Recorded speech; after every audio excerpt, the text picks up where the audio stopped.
জনগণের রায়ের জন্য অপেক্ষা করতে হবে।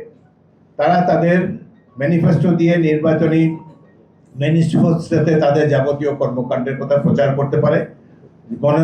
জনগণ ভোটাররা যদি যোগ্য মনে করে তাদেরকে ভোট দিয়ে নির্বাচিত করুক, আমরা নিশ্চয়ই মেনে নেব। কিন্তু নানা ধরনের আজব আজব থিওরি দিয়ে নির্বাচনকে বিলম্বিত করা বা নির্বাচন যাতে না হোক সে ধরনের পরিবেশ সৃষ্টি করা মোটেই কাম্য নয়। আমরা আশা করব জনগণের রায়ের উপরে সবাই আস্থা রাখবে। জনগণ, গণতন্ত্রের তো মূল শক্তি হলো জনগণ। জনগণের প্রতি যদি আস্থা না থাকে এবং নির্বাচনের প্রতি যদি তাদের কোনো আস্থা না থাকে, তাহলে দেশে কিভাবে তারা গণতন্ত্র প্রতিষ্ঠা করতে চায়? যাই হোক, অনেক ত্যাগ তিতিক্ষার পর আমরা দেশে একটি মুক্ত পরিবেশ পেয়েছি। কয়েকটি ভুয়া নির্বাচন এবং প্রহসনমূলক নির্বাচনের অভিজ্ঞতা আমাদের হয়েছে। বহু বছর ধরে আমাদের তরুণ সমাজ ভোটার হয়ে ভোট দিতে পারছে না। বিএনপি আন্দোলন করেছে নিজে ক্ষমতা যাওয়ার জন্য নয়, জনগণের ভোটাধিকার প্রতিষ্ঠা করার জন্য, দেশে গণতন্ত্র প্রতিষ্ঠা করার জন্য। আমাদের দলের নেতা কর্মীরা যেভাবে ত্যাগ স্বীকার করেছে, যেভাবে জীবন উৎসর্গ করেছে, যেভাবে নির্যাতিত হয়েছে, সাম্প্রতিককালের রাজনৈতিক ইতিহাসে এই ধরনের অত্যাচার নির্যাতন অন্য কোনো দলের প্রতি হয়নি। এশিয়া মহাদেশেও কোনো আওয়ামী লীগ যেভাবে অত্যাচার নির্যাতন করেছে মানুষের উপরে, একমাত্র হিটলারও বোধহয় এই ধরনের অত্যাচার নির্যাতন করেনি তার দেশবাসীর উপরে। যাই হোক, আমি ধন্যবাদ জানাই বাংলাদেশের তরুণ সমাজকে, ছাত্র সমাজকে। এবং এবারে আন্দোলনে একটি ইউনিক আঙ্গিক হলো এই যে আন্দোলনে ছাত্র যুবকদের সাথে সাথে তাদের অভিভাবকরা অংশগ্রহণ করেছেন। অভাবনীয় একটি আন্দোলন। এই দেশে যে আবু সাঈদের মতো একজন বীর ছাত্র জন্মগ্রহণ করেছে, এটি নিয়ে আমরা আগামী 100 বছর ধরে গর্ববোধ করব। পৃথিবীর অনেক উন্নত রাষ্ট্র আছে, তাদের ধন সম্পদে আমাদের চেয়ে অনেক এগিয়ে আছে, কিন্তু একটি বিষয়ে আমরা গর্ববোধ করতে পারি, আমাদের জাগ্রত লড়াকু একটি ছাত্র সমাজ আছে, তরুণ সমাজ আছে, যারা দেশের জন্য হাসতে হাসতে জীবন উৎসর্গ করতে পারে। গণতন্ত্র প্রতিষ্ঠার জন্য যারা হেলায় জীবন উৎসর্গ করতে পারে। পৃথিবীর অনেক উন্নত দেশে এই ধরনের ছাত্র সমাজ নেই। সুতরাং বাংলাদেশের ভবিষ্যৎ নিশ্চয়ই উজ্জ্বল। আমাদের হীনমন্যতা ভোগার কোনো কারণ নেই। বাঙালি সাহসী জাতি, 71-এ সাহস দেখিয়েছে, আবার 2024 সালেও সাহস দেখিয়েছে। এই স্বৈরাচারী সরকারকে উৎখাত করেছে, পলায়নে বাধ্য করেছে। সুতরাং আমাদের দেশটিকে অর্থনৈতিক উন্নতি ক্ষেত্রে আমরা অনেক পিছিয়ে আছি।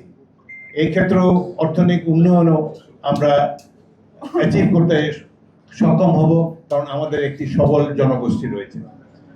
আগামী নির্বাচন সম্পর্কেও বক্তব্য রাখার জন্য আমাকে অনুরোধ করা হয়েছে। নির্বাচন সবসময় বাংলাদেশি জনগণ কখনো ভুল করে না। যতগুলো সাধারণ নির্বাচন হয়েছে, প্রত্যেকটি নির্বাচনে জনগণ সঠিকভাবে ভোটাধিকার প্রয়োগ করেছে। এবারে নির্বাচন হবে গণতন্ত্রকে সুপ্রতিষ্ঠিত করার জন্য, এবারে নির্বাচন হবে অর্থনৈতিক মুক্তি অর্জন করার জন্য, এবারে নির্বাচন হবে এই হাসিনা মার্কা আওয়ামী লীগ মার্কা দুঃশাসনকে চিরতরে নির্বাসনে দেবার জন্য। সুতরাং আগামী দিনে জনসাধারণের কাছে আমাদের আহ্বান রইল, সরকারের কাছে আহ্বান রইল, আপনারা এমন একটি সুষ্ঠু নির্বাচন অনুষ্ঠানের ব্যবস্থা করবেন যাকে নিয়ে দেশবাসী গর্ব করতে পারে। এই বর্তমান নির্বাচন কমিশনের প্রতি আমাদের আস্থা রয়েছে, নিরপেক্ষ ব্যক্তিরা সেখানে রয়েছেন। আমরা আশা করব যে একটি সুষ্ঠু নির্বাচনের মাধ্যমে গণরায় প্রতিফলিত হবে। এই নির্বাচনের জন্য দীর্ঘদিন ধরে বাংলাদেশের মানুষ অপেক্ষা করে আছে। অনেক মানুষ জীবন দিয়েছে গণতন্ত্র প্রতিষ্ঠার জন্য এবং সুষ্ঠু নির্বাচন পাওয়ার জন্য।